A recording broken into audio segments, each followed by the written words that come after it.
ketika sangkakala dikumandangkan untuk kedua kalinya.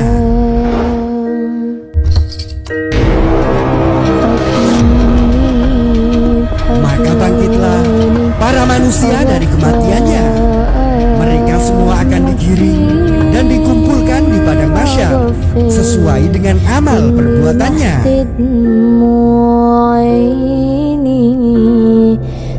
Kelompok pertama akan dibangkitkan dan digiring dalam keadaan tanpa memiliki kaki dan tangan. Inilah kelompok orang-orang yang sering berbuat aniaya kepada kerabat dan tetangganya. Kelompok kedua akan dibangkitkan dan digiring dalam keadaan menyerupai babi hutan. Inilah kelompok orang-orang yang meremehkan sholat 5 waktu, padahal dia mendengar seruan dan ajakan kala itu. Kelompok ketiga akan dibangkitkan dan digiring dalam keadaan perutnya membuncit dan dipenuhi hewan berbisa. Inilah kelompok orang-orang yang enggan menunaikan zakat atas harta yang dimilikinya. Kelompok keempat akan dibangkitkan dan digiring dalam keadaan mulutnya penuh dengan darah. Inilah kelompok orang-orang yang suka berbuat curang dalam berdagang mencari harta. Kelompok kelima akan dibangkitkan dan digiring dalam keadaan berbau busuk dan menyengat. Inilah kelompok orang-orang yang di depan umum terlihat baik, tapi sebenarnya buruk ketika di belakang. Kelompok keenam akan dibangkitkan dan digiring dalam keadaan tenggorokan sampai tengkuknya terpotong. Inilah kelompok orang-orang yang suka memberikan kesaksian palsu atau kabar bohong. Kelompok ketujuh akan dibangkitkan dan digiring dalam keadaan tidak memiliki lidah dan mulutnya mengalir darah juga nanah.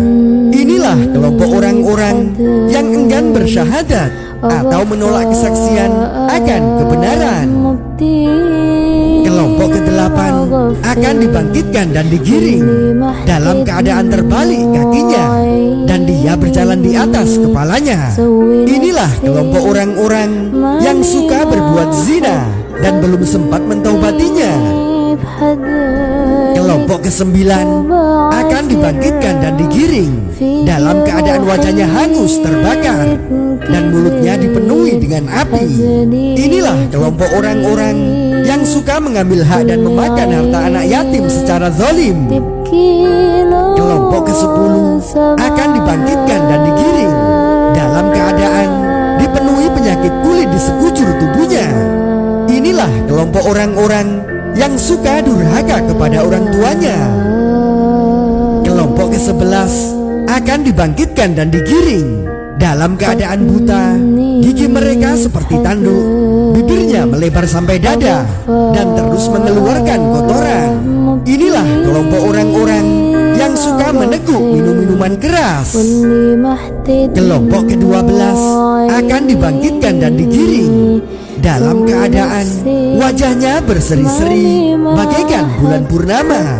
Inilah kelompok orang-orang soleh. Mereka senantiasa menunaikan kewajiban dan menjauhi larangan Allah, kemudian wafat dalam keadaan bertaubat.